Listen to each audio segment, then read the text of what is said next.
Vijay Sharma ji Bharatiya Janata party के प्रवक्ता हैं। विजय जी, जगदीश जी जो कह रहे हैं वो क्या सही है? देखिए, जगदीश जी को अपना सपने लेने के अधिकार है। कोई भी व्यक्ति अधिकार सबको होता है कि सपने ले सकता है। ऐसे ही सपने इन्होंने मध्य प्रदेश में लिए थे, छत्तीसगढ़ में लिए थे।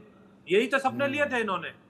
तो ये सपने ले सकते हैं, इसमें मैं क्या कर सकता हूँ? हम तो ये है कि हमने जमीन के ऊपर काम किया है, 10 साल से जनता की सेवा की है। इनके राज में किस तरह से नौकरियों पर डाका मारा गया, खर्ची और पर्ची के, और इनके उम्मीदवार अभी भी कह रहे हैं कि पहले मैं अपना घर भरूंगा, रिश्तेदारों का भरूंगा, नौकरी देंगे। तो इनका चाल चरित्र तो पूरे जनता के सामने है। कैसे जगदीश जी के नेताओं ने जमीन खोसी है। मेरे जो किसान भाई हैं जिन्होंने सदियों से बचा के रखी थी, और उस जमीन को इन्होंने खोसने का काम किया है। किस तरह से हुड्डा जो हरियाणा अर्बन डेवलपमेंट अथॉरिटी जो है वो नोटिस देती थी, और जब ये खरीद लेते थे, इनके जो उद्योगपति दोस्त खरीद लेते थे, फिर वो नोटिस वापस ले लेते थे। तो ये बातें कर रहे हैं, करने दो इनकी बात है। 8 तारीख को जो है जनता अपना फैसला सुना देगी। अब तो मेरे ख्याल से फैसला हो ही चुका है। जो जनता ने वोट देना था वो दे चुके। तो अब ये बेकार की इधर की उधर की बातें कर रहे हैं कर्नाटक की। अरे भैया, आप अपने नेता की बात कीजिए। 52 इलेक्शन उनके नेतृत्व में आप हार चुके हो। बताइए, वो कांग्रेस पार्टी जो अब तक की सबसे पुरानी पार्टी है, वो लगातार 3 इलेक्शन में 100 का आंकड़ा नहीं पार कर पाई। तो आप उसकी बातें करते हो, आप अपनी चिंता कीजिए। आप कहां खड़े हो? आप तो ये बात आप सही है कि आप कहां खड़े हो, पहले ये देख लीजिए। विवेक चौधरी साहब जो कि जेजेपी के प्रवक्ता हैं। विवेक जी, पिछली बार तो सरकार आपके भरोसे बन गई। इस बार ये भी कहा जा रहा है कि जो निर्दलीय उम्मीदवार हैं वो काफ़ी ठीक ठाक संख्या में जीत कराएंगे।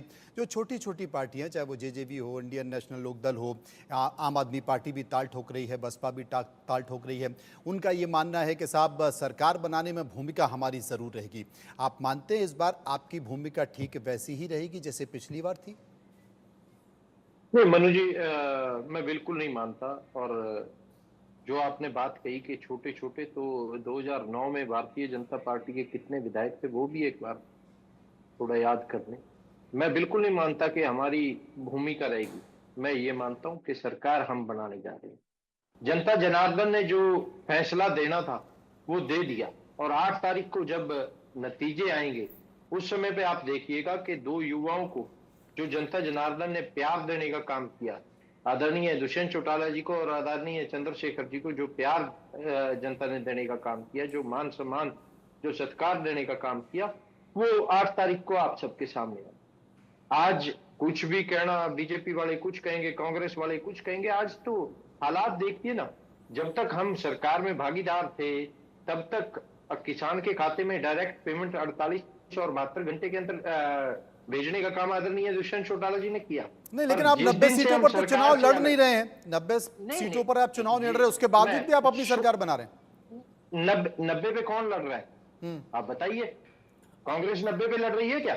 बीजेपी 90 पे लड़ रही है क्या? कौन लड़ रहा है 90 पे? आज जनता जनार्दन का फैसला है, और जनता जनार्दन फैसला करने जा रही है। वो आपको और 8 जेजेपी तारीख की को पता सरकार लग बन रही जाएगा। है। गठबंधन की सरकार बन रही है और हरियाणा प्रदेश की जनता की सरकार बन रही है। अब की बार किंग मेकर नहीं बनेंगे, अब की बार जनता के सेवक बनके और जनता के बीच में रहने का काम करेंगे। जनता बनाने जा रही है, 8 तारीख को आपको पता लगेगा। आज अगर आप कहते हैं 90 पे नहीं लड़ रहे, तो राष्ट्रीय पार्टी है कांग्रेस, और सबसे पुरानी पार्टी अपने आप को कहलाती है कि आज 90 पे लड़ रहे हैं। आज सबसे बड़ी पार्टी अपने आप को कहलाती है भारतीय जनता पार्टी, क्या 90 पे लड़ रहे हैं? आज हालात देखिए कि किस तरह से जो बड़े बड़े वादे और बड़े बड़े दावे किए जाते थे, उनकी पोल खोलने का काम हरियाणा प्रदेश की जनता ने किया। मैं जो बात आपको कह रहा था, हमने पेमेंट 48 और 72 घंटे में दी, पर आज 8 दिन से किसान मंडी के अंदर बैठा है, फसल नहीं बिक रही। आज हालात ये है कि जब हम सरकार से अलग हुए 1.5 महीने तक किसान के खाते में किसान की फसल का पैसा नहीं गया। आज हालात ये हैं, चाहे युवा हो, चाहे महिलाएं हो, चाहे किसान हो, चाहे कमेरा हो, उनको इन दोनों राष्ट्रीय पार्टियों ने सिर्फ और सिर्फ चुनावी घोषणा पत्र तक सीमित रखा, या रैलियों में भीड़ करने के लिए, नारे मरवाने के लिए सीमित रखा। आज जननायक जनता पार्टी और एएसपी गठबंधन ने सभी को मान सम्मान देने का काम किया। मैं बहुत गर्व के साथ कहता हूं कि आज 50% महिलाओं और युवाओं को हमने टिकट देने का काम किया। आज हमारी पार्टी से किसान मेरा चुनाव लड़ने का काम कर रहे हैं। क्यों नहीं आज राष्ट्रीय दल ऐसी पहल कर पाई? क्यों नहीं बिल्कुल राष्ट्रीय सही दल बात। आगे आ पाई? जगदीश जी, आज आपकी तो लगता है बारी नहीं है, क्योंकि यहाँ पर तो जेजेपी कह रही है कि सरकार तो हम ही बनाने जा रहे हैं। मेरे से सवाल है भाई मनु जी। जगदीश जी, हाँ भाई, जेजेपी सपने देख सकते हैं, देखने चाहिए। अभी पहले बीजेपी वाले में सपना देखना तो सभी का अधिकार है। ये तो देश की जनता ने तय कर लिया है, हरियाणा की जनता ने तय कर लिया है। पता लग जाएगा। चारों तरफ राहुल गांधी जिसका ये अपमान करते थे, जिसको पप्पू कहते थे, हजारों करोड़ रुपया खर्च करके आज वो पप्पू सबका नेता बन गया है, सबको प्यार करने वाला बन गया। किसान, महिला, मजदूर, आपको पता है कि ये किसने कहा था 6 दिन लाऊंगा, मोदी जी ने कहा था। 2 करोड़ नौकरियां दूंगा, मोदी जी ने कहा था। जहाज में मजदूर को घुमाऊंगा, मोदी जी ने कहा था। फुटपाथ वाले को छत दे दूंगा 2022 तक, मोदी जी ने कहा था। और काले धन से सारा पैसा लाऊंगा, मोदी जी ने कहा था। तो बताइए कौन सा एक काम कर दिया जो बीजेपी, इनकी तो छोड़िए, जेजेपी की तो हम बात नहीं करते, बीजेपी के साथ हमारी टक्कर है, पर वो कहीं नहीं खड़े हैं। मुख्यमंत्री का बदलना, प्रधानमंत्री का इस तरह की भाषा बोलना, तो आपने ये कह दिया कि सीधी टक्कर आपकी बीजेपी से है। आम आदमी पार्टी के प्रवक्ता संजीव भी हमारे साथ मौजूद हैं। संजीव जी, प्रयास जरूर किया और ये उम्मीद की जा रही थी कि अरविंद केजरीवाल जब जेल से निकलेंगे तो सीधे उनका रण होगा हरियाणा, और हरियाणा में वो अच्छी उपस्थिति दे पाएगी। क्या आपको लग रहा है, जैसे जेजेपी कह रही कि सरकार तो हम ही बना रहे हैं, कि आप भी तो ये नहीं कह रहे कि सरकार हम बनाने जा रहे हैं? देखिए, 58 साल हो गए हरियाणा को बने हुए। 58 साल में ये जो चुनाव है, ये बिल्कुल हटके चुनाव होने जा रहा है। जिस तरीके से ये चुनाव हुआ, हरियाणा की जनता चुनाव लड़ रही थी। जिस तरीके से पिछले 10 साल में महिलाओं के साथ अत्याचार हुआ, पहलवानों के साथ अत्याचार हुआ, किसान प्रधान राज्य है, किसानों के साथ जिस तरीके से अत्याचार हुआ, उन सबको देखते हुए ये चुनाव पूरी तरीके से एक नई उम्मीद के साथ लड़ा गया है। आम आदमी पार्टी एक नए विचार के साथ, अरविंद केजरीवाल जी के विचार को पंजाब के लोगों ने पसंद किया। दिल्ली में हम लगातार पिछले 12 साल से सरकार में हैं, तो कहीं ना कहीं हरियाणा में उस चीज की खुशबू, उस चीज की सुगंध, लोगों को क्या चाहिए? लोगों को अच्छी सुरक्षा चाहिए, जिसका इंतजाम पूरी तरीके से खट्टर सरकार पूरी तरीके से फेल रही। किसानों को जिस तरीके से महंगाई, इन्होंने कहा था कि आमदनी दुगनी होगी, वहां पे आमदनी तो रही दूर की बात, वहां पे किसानों का इतना बुरा हाल हो गया कि किसानों के साथ जिस तरीके का व्यवहार किया गया, मैं मानता हूं कि किसी सरकार ने आज तक इस तरीके से दुर्दशा नहीं की किसानों की। तो अच्छी शिक्षा का प्रबंध करना, अच्छे स्वास्थ्य का प्रबंध करना, जिसमें पूरी तरीके से सरकारें फेल रही है, उसकी उम्मीद के तौर पे अरविंद केजरीवाल जी, आम आदमी पार्टी ने। अच्छा, मुझे लगा आप ये कहने वाले थे कि लोगों को क्या चाहिए? लोगों को फ्री बिजली चाहिए, फ्री पानी चाहिए, फ्री स्वास्थ्य चाहिए, फ्री शिक्षा चाहिए। तो मुझे लगा आप फ्री की बात करेंगे। नहीं, फ्री नहीं। हम ये कह रहे हैं कि इन सब की सुविधाओं का हक है आम जनता का। वो सुविधाएं जो एक मेंबर पार्लियामेंट को मिल सकती हैं, एक असेंबली मेंबर को मिल सकती हैं, एक IAS IPS को मिल सकती हैं, वो एक आम आदमी का हक है। वो अरविंद केजरीवाल जी ने दिया है। नहीं, फ्री के चक्कर में जो सरकारी कर्मचारी, उनको तनख्वाह नहीं मिल पा रही है। जी, ये हालात भारतीय जनता पार्टी ने पैदा किए हैं। भारतीय जनता पार्टी ने जिस तरीके से अरविंद केजरीवाल जी और अरविंद केजरीवाल जी के बड़े बड़े नेताओं को झूठे आरोप लगाकर जबरदस्ती जेल में बंद रखा। अगर हमारे नेता 6 महीने पहले सब लोग बाहर होते तो हरियाणा के चुनाव में आम आदमी पार्टी का प्रदर्शन और बेहतर होता। लेकिन 90 की 90 सीटों पर लड़ने का अगर किसी ने साहस किया है, वो आम आदमी पार्टी है। 90 की 90 सीटों पे एक अच्छा कैडर हमारा है।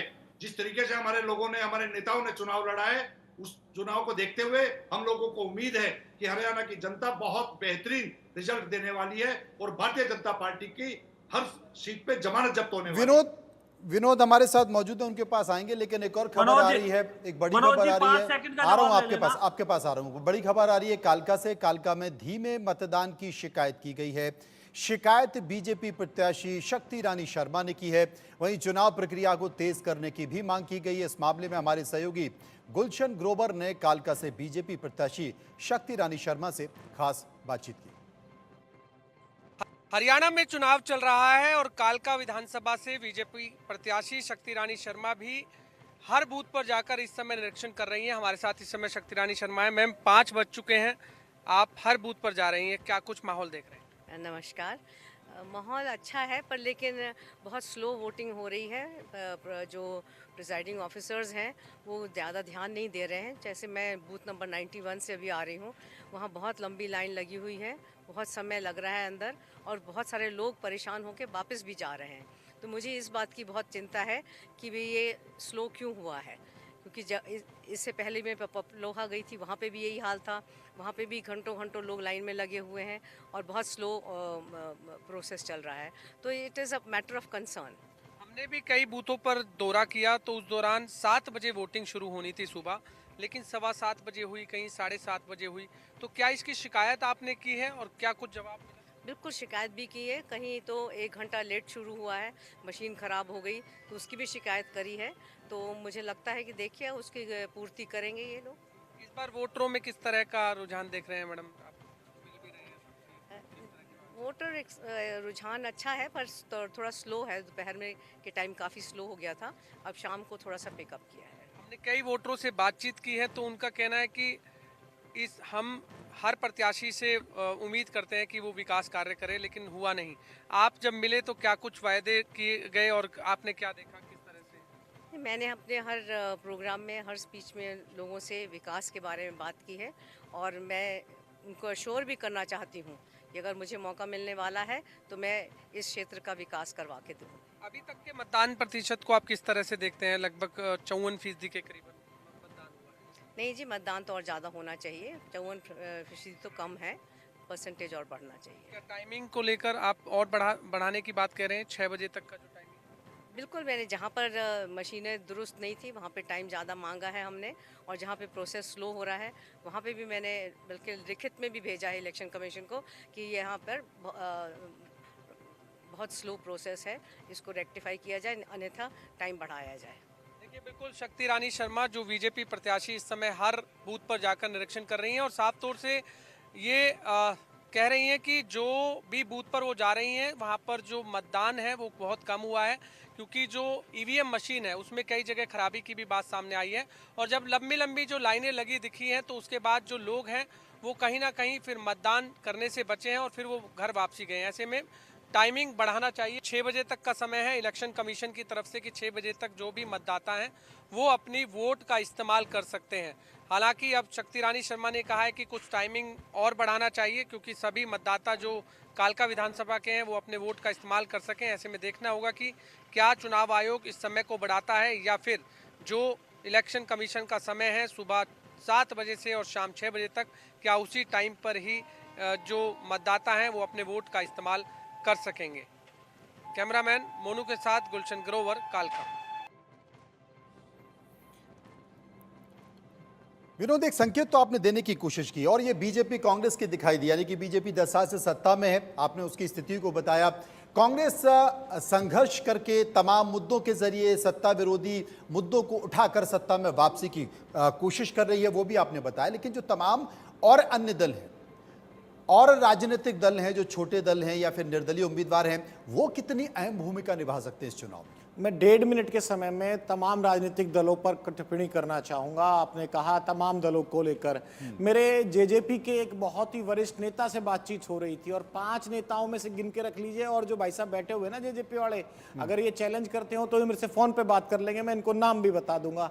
3 सीटों पर इनके जो टॉप 5 नेता हैं खुद मान रहे हैं कि एक बाजीगर वाली, एक पे दुष्यंत चौटाला वाली और एक दिग्विजय चौटाला वाली, 3 सीट पर तो हम रेस में, उसके अलावा कहीं नहीं है। नाम मेरे से यहाँ पूछना मत, ज्यादा वो करोगे तो यहां बता भी दूंगा। आपके टॉप 5 नेताओं में से बात हुई है, सीधी सीधी पूछ लो। अब आम आदमी पार्टी का जिक्र कर लें। आम आदमी पार्टी कांग्रेस के साथ खेल में इतनी उलझी रही, और केजरीवाल साहब का जो जेल में रहना, इलेक्शन कभी उठ ही नहीं पाया। अब कह रहे हैं कि सत्ता की, ये जो प्रवक्ता साहब बैठे हैं, ठीक है, इनका सम्मान है, इनकी बात है। जो लाइन इन लोगों ने ली है हरियाणा में, क्या ली है कि भाई सत्ता का जो रास्ता है आम आदमी पार्टी को साथ लिए बिना पूरा नहीं हो सकता। ये अनुराग ढांडा से मैंने खुद बात की थी और अरविंद केजरीवाल के ऐसे तमाम बयान है। लेकिन मुझे लगता है अभी थोड़ा सा देर वक्त है, बहुत ज्यादा असरदार आम आदमी पार्टी बिल्कुल नहीं रहने वाली है। गेन किसी को होगा तो इंडियन नेशनल लोकदल का होगा, आप लिख के रख लीजिए। और गेन तो होगा मनोज, आप सीधे तौर पे देखिए, एक सीट वाली पार्टी अगर 3 पर भी आ जाए या 5 पर भी आ जाए तो गेन कहोगे ना आप उसे। और बीजेपी को लेकर मेरा कमेंट, अब मेरे जो साथी, जो सहयोगी आपके बैठे हुए हैं प्रवक्ता, उनको अच्छा नहीं लगेगा। बीजेपी के नेताओं से ज्यादा बीजेपी की जो आईटी सेल थी, जो सोशल मीडिया विंग थी, उसने इलेक्शन लास्ट के 15 दिनों में अच्छा लड़ा है। आपके अध्यक्ष साहब कहां थे, आप पूछ लीजिएगा, आप चेक कर लीजिएगा, मैं ऑन कैमरा कह रहा हूं, आपको चैलेंज कर रहा हूं। कांग्रेस ने भी गलतियां बहुत की, लेकिन 2-3 लीडर्स ने अपने आप को संभाल के रखा। हुड्डा साहब, दीपेंद्र हुड्डा जो कि सांसद है, और रणदीप सुरजेवाला, मैंने तीनों से ऑन कैमरा बात की और हर वो सवाल पूछा है, इंक्लूडिंग शैलजा से। शैलजा वाला मुद्दा भाजपा ने बहुत बखूबी उठाया, दलित के अपमान का उठाया। सोनिया दुहन का एक मामला चल रहा है, उस पर भी बहुत लेट सफाई आई है। तो जो टेक्नोलॉजी है या फिर कहें आइडियाज है, एज ए पार्टी भाजपा ने बहुत अच्छी कोशिश की। लेकिन और सीधा मनोज, एक आखिरी कमेंट मेरा ये है कि 2019 में अगर आपको चुनाव याद हो, मैंने 9 से लेकर 24 तक के सारे चुनाव कवर किए हैं हरियाणा के, और मैं साफ तौर पे कह रहा हूं कि 19 में जो भाजपा ने कांग्रेस के साथ किया था, 1 साल से कि हम आ रहे हैं आप जा रहे हो, हम आ रहे हैं आप जा रहे हो, कांग्रेस ने वही ट्रीटमेंट, बिल्कुल वही ठीक कह रहे हैं आप, इलाज भाजपा का कर दिया। जी बिल्कुल, आपने जो जिस तरीके से व्याख्या की चुनाव की, उसे समझने की कोशिश करें, लेकिन आपके ठीक बगल में जगदीश जी बैठे हुए हैं, इनकी भी थोड़ी व्याख्या कर देते, इनकी पार्टी की, इनके नेताओं की, इनका चुनाव कैसा रहा। विनोद जी, जी आपके जो बगल में मित्र बैठे हैं जगदीश जी, इनकी पार्टी